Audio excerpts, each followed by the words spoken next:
Club of Rome is a global network of independent and renowned thinkers. The Club of Rome analyzes today's challenges facing the world, their root causes, and the possible futures in a systematic and holistic manner.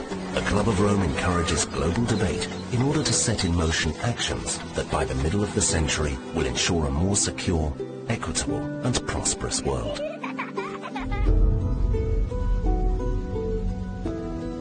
Who and what is the Committee of 300? Well, I've dealt with that. I've told you this is a supranational body that knows no boundaries, respects the laws of no countries.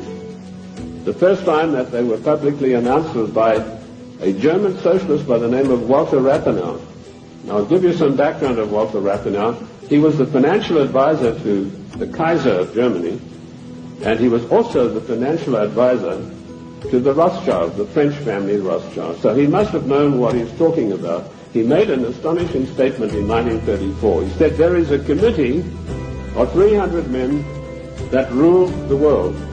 They are known only to each other, and nothing happens without their consent.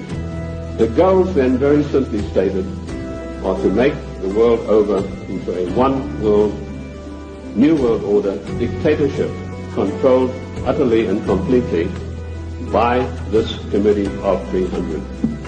They do it by dint and by virtue of their fantastic wealth and the fact that they control thousands of the top banking institutions, the political organizations, insurance companies, but their strongest arm is called the Club of Rome. Now, when I first heard of the Club of Rome in 1969, I immediately began my investigation. And as Ken told you, all of my investigations have been done on location. Every one of them. The Club of Rome is one of the most insidious, baneful organizations in existence today, which has done intolerable, immeasurable harm to the United States of America. This Committee of 300 told a man called Aurelio Pecchi to form this Club of Rome with the main object of bringing down the industries and the agricultural development of the United States.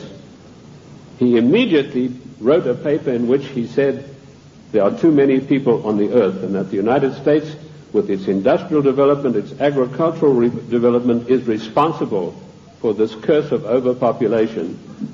And he picked up the documentation for his work from Lord Bertrand Russell, a senior statesman of the Committee of 300. And Lord Bertrand Russell had written a work called The Impact of Science on Society. And if you can ever secure a copy of that book, which I doubt you'll be able to get, you will see in there that he said the world is grossly overpopulated and we have to get rid of at least half of the world's population, and it doesn't matter how we do it. So the Club of Rome was instituted and organized to start an attack on the world's population using the United States as the whipping boy. And they came up with a paper called the Zero Growth Post-Industrial Plan for Industry and Agriculture for the United States of America.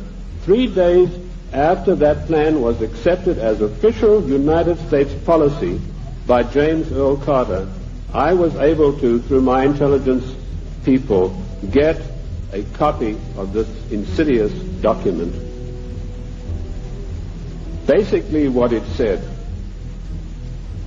was that the middle class in the United States of America had to be destroyed because in the coming push to a world order, the middle class would be the stumbling block, because history had shown that the peasant class in ancient days, when they had revolted, were just easily crushed. There was no resistance. But now had grown a new super class of people in the United States called the middle class, who had long-term employment, who had job security, who were well paid, who could afford to buy the products that were made by the United States and didn't need to buy products from China or anywhere else. And the Club of Rome post-industrial zero-growth paper said this has got to stop. We have to bring down the middle class of the United States. And the way that we will do this, the way that we will accomplish this task is by crushing their industries.